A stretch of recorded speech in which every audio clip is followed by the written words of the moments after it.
C'est en quelque sorte leur récompense à eux, la photo de famille avec le président de la République, où le métal olympique brille de tout son éclat. Athlètes valides et handisport, ils ont tous porté haut les couleurs de la France aux Jeux de Londres. Les représentants yvelinois y ont décroché 4 médailles, et ils ne voulaient pas manquer ce rendez-vous à l'Elysée.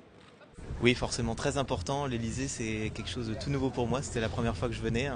Donc c'est vrai qu'on vient, on vient dans un premier temps en tant que curieux, et puis on vient dans un deuxième temps en tant qu'athlète pour être récompensé par un discours de Monsieur François Hollande. Donc ça, c'est toujours quelque chose de très, très émouvant. Et j'en profite au maximum.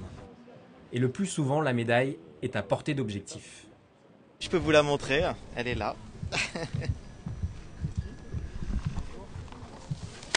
Donc voilà, vous avez la médaille d'argent des Jeux paralympiques de Londres. Elle est pas loin parce qu'on me la demande régulièrement. Je fais quand même pas mal de photos avec. Il y a beaucoup de gens qui veulent partager des moments avec cette médaille.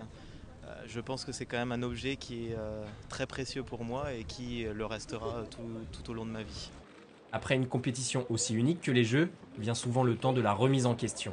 Continuer ou pas, de vivre pour sa passion. Pour l'instant, je savoure tout ce qui se passe, là, tout ce qui m'arrive. Je vis pleinement le moment. Je me pose ensuite, je réfléchis et je prends une décision ferme et définitive.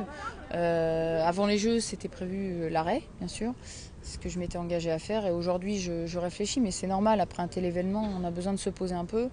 Je ne sais pas répondre à la question aujourd'hui. Encore une fois, j'ai besoin d'un temps de réflexion pour ça. Une ou deux photos souvenirs avant de repartir à l'entraînement avec, pour certains, Rio 2016 dans un petit coin de la tête.